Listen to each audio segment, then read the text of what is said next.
In the last instalment, we related how Fred Dibnah, the Bolton steeplejack, gave in to his wife Alison and agreed to a holiday at the seaside. Somebody we're getting this up. Steam engine rallies apart, it was the first holiday they'd ever taken as a family, and Fred seemed doomed to a whole week away from his chimneys and steam engines. It appears to be on the wrong side altogether, you know. That's been on that. Sit on that and see what happens. It's easier making steam boilers than putting one of these up. But, as it turned out, he hadn't accepted his sentence to the seaside sitting down. Oh, this is it, is it? Oh, yes, this is it, yeah. He had struck up a deal with an engineering works at Blackpool, by which they made a tube plate for his traction engine, and he demolished a chimney for them.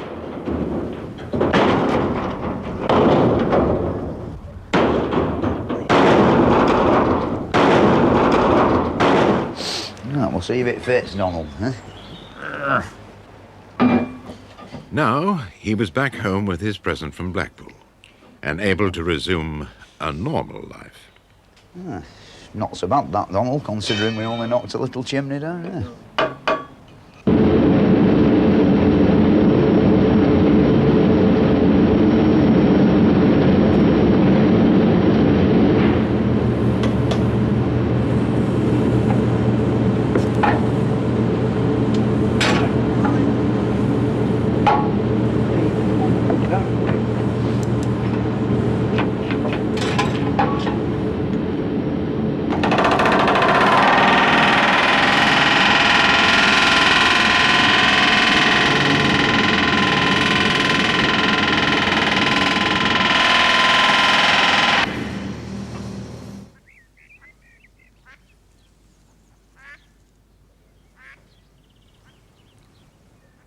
Among people beyond earshot of his nightly operations, Fred enjoys a reputation for working quietly and delicately.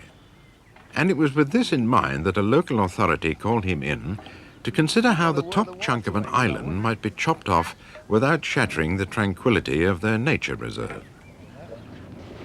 Like this whole valley from like Salford to Bolton is being made into a nature reserve, you see.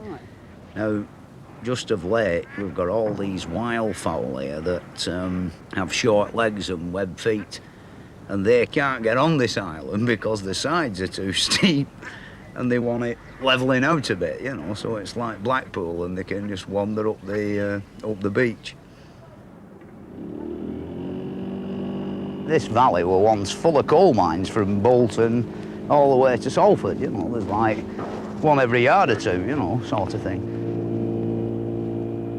Like, it's a lot nicer now than what it used to be, you know. Like nearer to Bolton, there were a great big tip, you know, millions of rats and flies and all sorts of rubbish, and when wind were blowing right road, like, you know, you needed a gas mask on. But all that's now covered over with acres of beautiful grass, you know, and trees planted on it. And I suppose in 20-odd, 30-odd years, when they've all grown, it'll look quite nice, you know. Be back to maybe how it were before we lot, the Victorians, mucked it all up.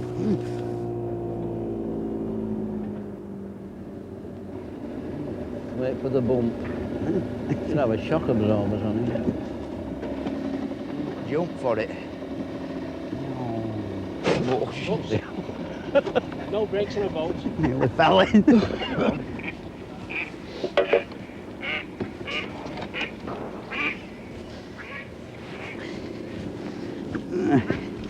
Come back in about a fortnight. See you.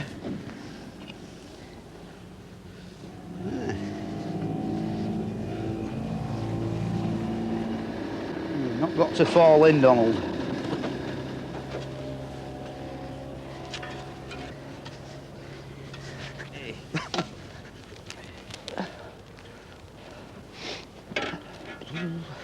Well, this is it, the summit. There's all holes in it, isn't there, like as though there's some wildlife about. Might be some little shrews. Let's have a look what it's like over this end. Oh, on this overhang, Fred. Let's see how hard it is. On the overhang. Tell you what, it's bigger than it bloody looks when you get it, isn't it? Yeah.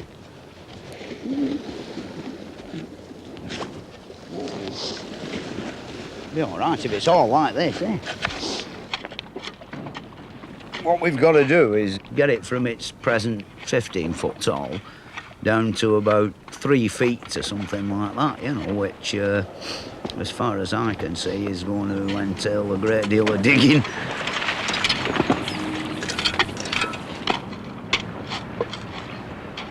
Look at this.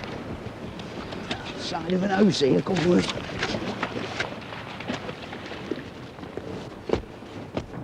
What we're going to do today is see how much we can get off it in a day, then base our price on that, you see, for shifting it.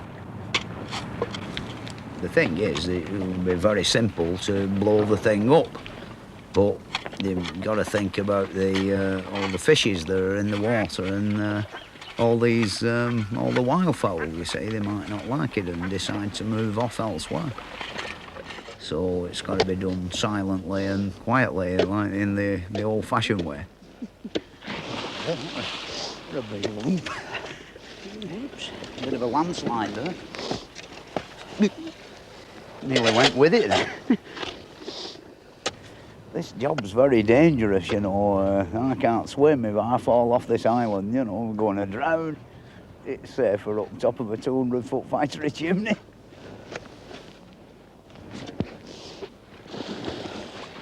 Like the desired effect, so the ducks can get on there. Right. That's building up a bit. Getting a bit of a shore down there, Donald. Bloody lake's turning round. It's going to take us 12 months at this rate. Won't be easier to knock them 6 chimneys down than shift this with a shovel. What they want is some of these poor buggers who are out of work on job, eh?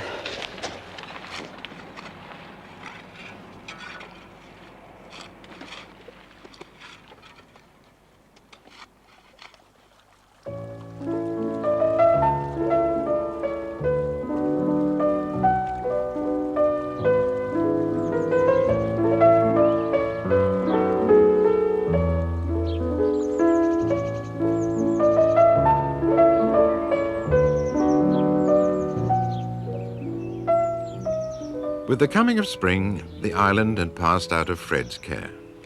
But the winter's work on the engine was showing results.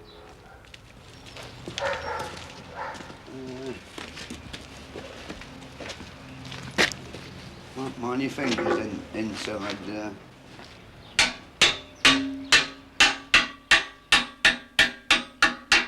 Give it a swing.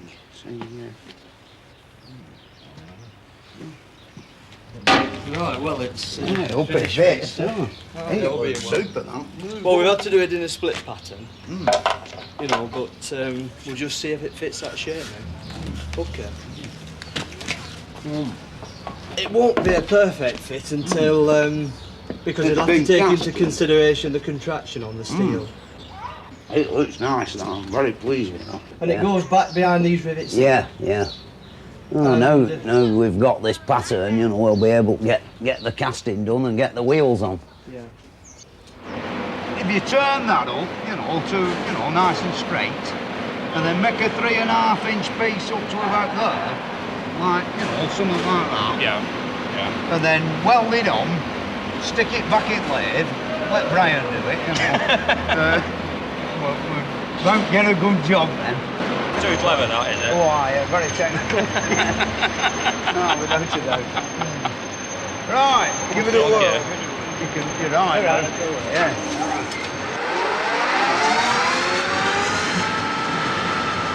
Are you paying for this, Fred? Are you going to clean your spouts out? Well, I'll clean your spouts out, but I will go pay Brian some beer money, you know.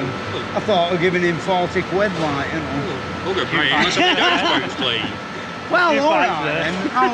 I'll do your downspouts and give Brian some as well. Very important, this part, you see, you know. Sort of, I can't do it, can I? So I've got to know somebody who can.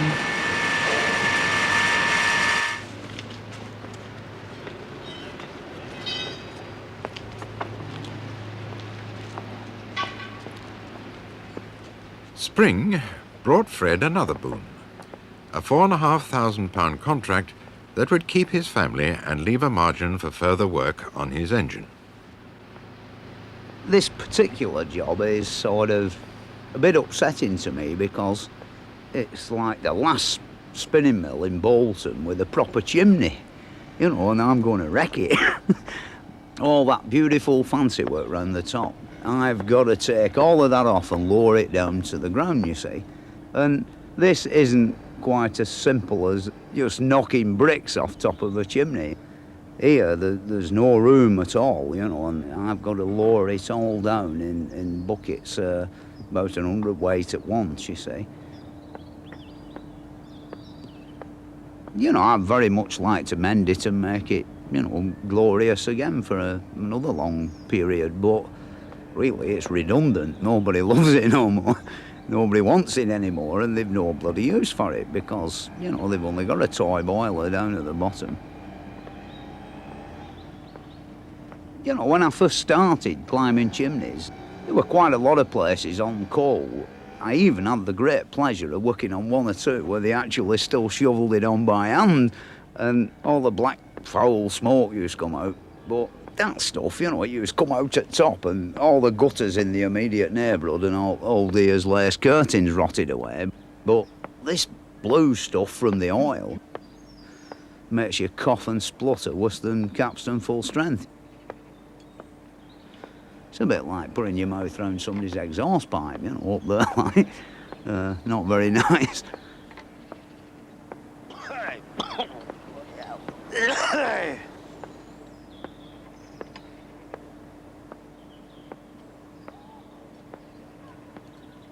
Then the other epic thing we did about climbing chimneys, you know, I was criticised for saying, you know, I had a few pints before I climbed up.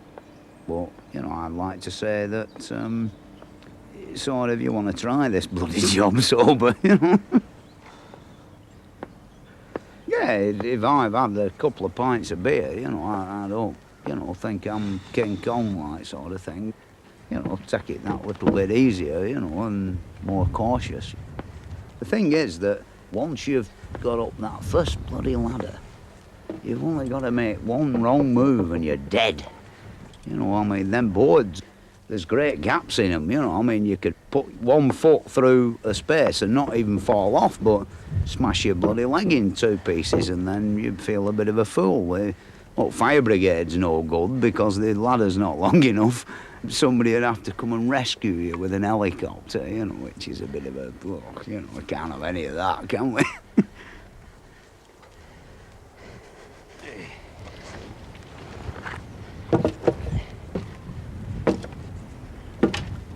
Like, when you've had a pint or two and you're stuck up on top of a big factory chimney and sort of the calls of nature become imminent, you can either have a go down the middle or over the edge, you know, whereby they think it's raining in the next field.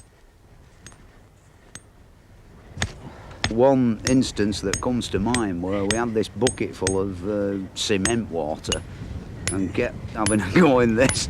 And then at the end of the day, we decided to throw it off, like, you know, pitch it out, like, over the side of the ship, you see.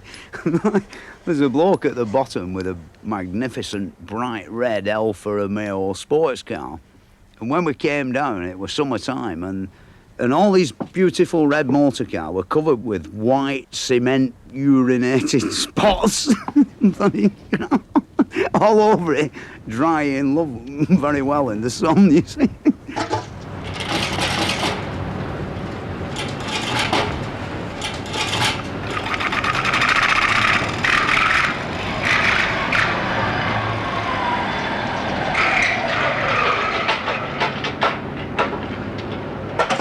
This contraption I sort of invented myself purely through watching the steeplejacks of like 1940 and 50.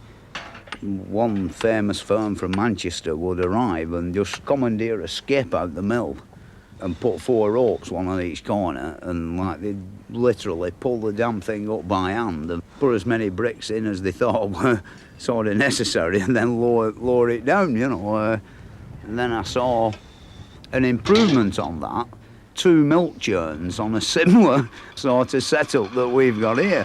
But you've still got to lower the one down, sort of just let it come down at 2 miles an hour, which it like took 5 minutes for the bloody thing to get from the top to the bottom. And one day it dawned on me that if you had a brake drum on the haulage system somewhere, you could like control the thing yourself. Mine, the brake's on all the time. And when the can's full of bricks, which amounts to about 100 weight, I just lift up the lever and down it goes, and the empty and comes up, you see.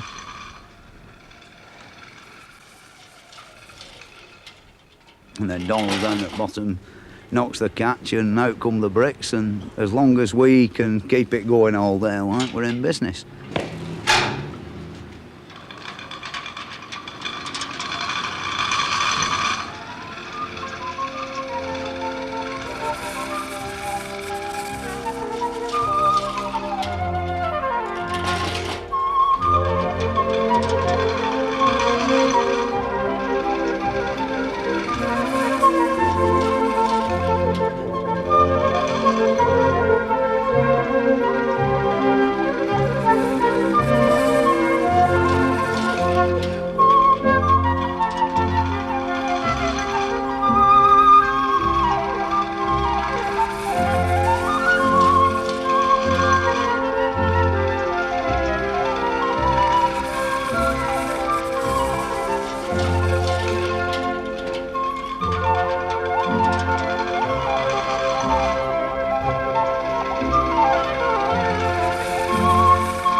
Up here you get sort of rather ideas of grandeur, you know, you're sort of looking down on all these humble rows of little houses, and sort of, you know, it makes me glad that, you know, I'm up here and not having to open my front door and go inside this bloody place, you know, instead of being free like a bird.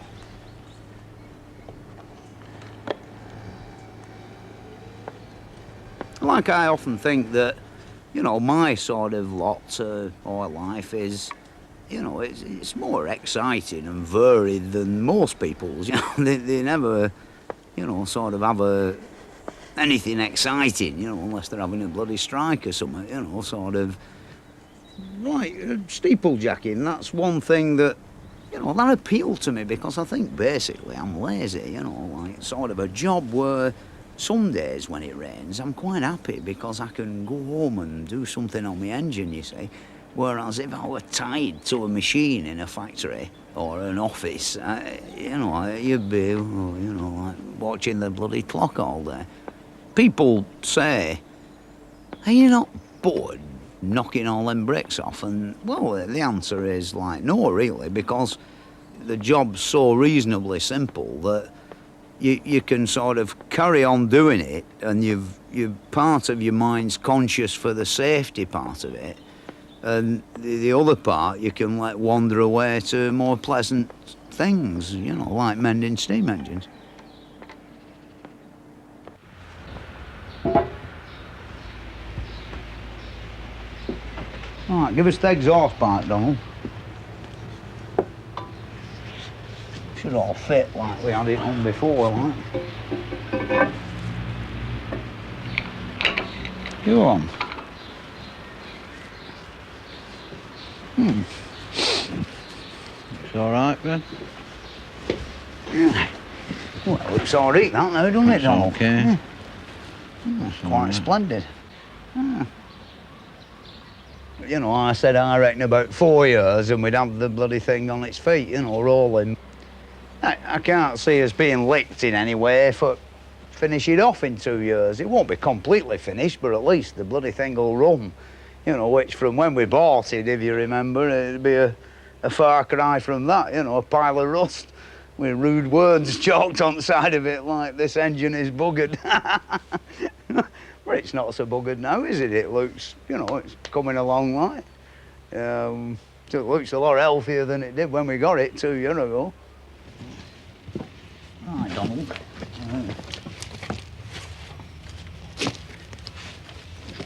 Bit heavy, isn't it? Right.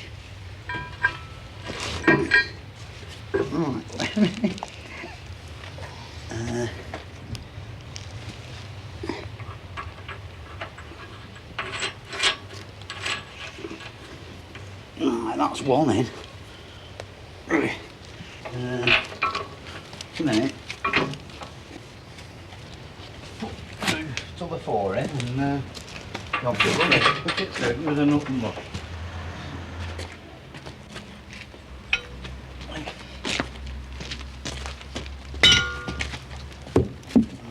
ready, Donald. Yeah. Because it's bloody heavy. Fingers from underneath. Wait a minute. Donald. I've got this end. Up a bit.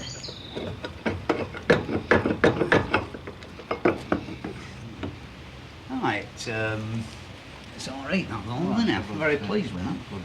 I think we'll have a brew now, then. Yeah. Come on, let's go and sort the wife out. Very handsome, that spring, don't you think?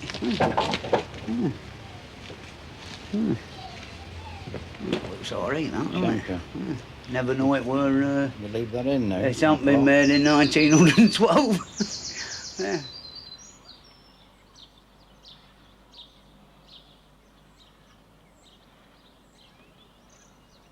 Since you were last here, like, I've bought my house off the Earl of Bradford, and the agent died, you see. This character rung up from Cambridge and said, you know, we're coming up to have a chat with you, you see. And Mr. just forgotten his name, but he liked to look at your steam engines. And I thought, ah, and then Cambridge, you see, they big steam men down there, you know. And they would come up and I'll impress them with my steam engines and then I'll get a bit knocked off price at the house. Anyway, up they came and, you know, it happened to be raining that day, so we didn't bother going to work, and we had steamroller taking over in the shed. And this man from Cambridge appeared to be quite impressed and said, well, how much will you give me? Well, in the, you know, for this here house, you see. And I wandered around showing him all the bad points. So there's a 9-inch bulge on the back, you know, and it's a bloody wonder it's not all in the river, you see. And a bit of time went by, and cutting a long story short, like, we got it for £5,000 and all this land and everything, you know. And so now it's up to me to, you know, stop the bloody thing slipping into the river.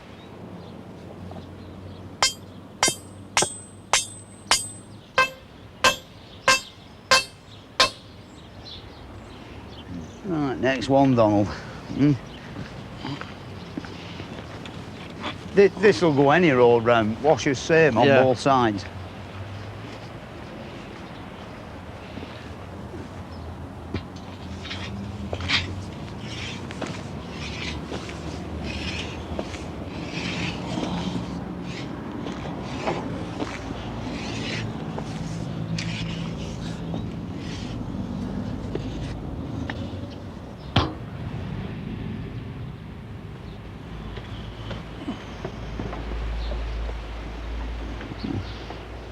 You don't fall off there. No. You've got the square bit out the middle. Well, it's very... It don't matter, really. Just keep screwing. It'll do that. Right. Oh, that's it. Beautiful. That should hold it up. That'll be here in 150 years, that. Oh, you won't. Once upon a time, it used to be a gatehouse, and in the historical buildings of Bolton, they've got it down as a single-storey gatehouse, and yet they don't know about this bit underground. You know, we live like semi-subterranean, like bunny rabbits. When we first came, you know, there were noticed this great nasty bulge on the back, you know, and I thought, oh, I know why they've let me have this cheap, you know, sort of the bloody back's going to fall out. And then one day, I think I was lying in bed and there was one hell of a bang. And I thought, that's it, the backs fell out. The outside 4.5 fell out of the bloody place. And I were under a bit of a misapprehension. It was actually a gas explosion, you know. Like, the wife come running upstairs screaming, no eyebrows, a big hole burnt in front of her dress. Bloody gas cooker had blown up.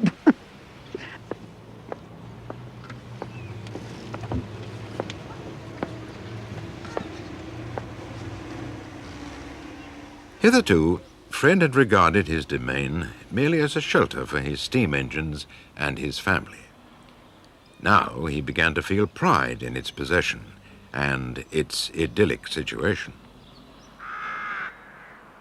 My house, which is sort of just over there behind all them trees, like in between there and here, there's the river, and then this, of course, is the cemetery, you know, where we'll all end up eventually. In here, actually, somewhere, there's the first and I think only man in Bolton to be killed by a lion. It seems that they'd not quite got the preparations right. Like they got this big cage at the local Wakes Week thing in 1890 something, and they had these braziers with big long iron rods, you see, and somebody forgot to light the bloody fires, you know. Like, anyway, the lion got the man, and there no iron rods, red hot iron rods for get him off him, and so he ended up in here, poor fella, you know. And then my dad used to tell me a tale about they had a big flood once, and it washed one or two of them down the river, you know, like the corpses there is. The thing is that, you know, I don't know whether there's any truth in it or not, I don't know, but I know down in that riverbed there's all sorts of gravestones. Like, when my time comes, you know, I think you couldn't really find a more peaceful and nicer cemetery than this, you know. It's nice and quiet, you know, and they cut the grass regular. Not that you'd notice, like, when you're 6 foot under, but it's much nicer than being turned into a little plastic bag or a tin can full of fag ash, innit? And sort of besides, I wouldn't mind building my own gravestone, you know, like make one like a chimney with a staging round the top, you know, lightning conductor on and everything. Very fancy, you know, one with a beautiful fancy top on it.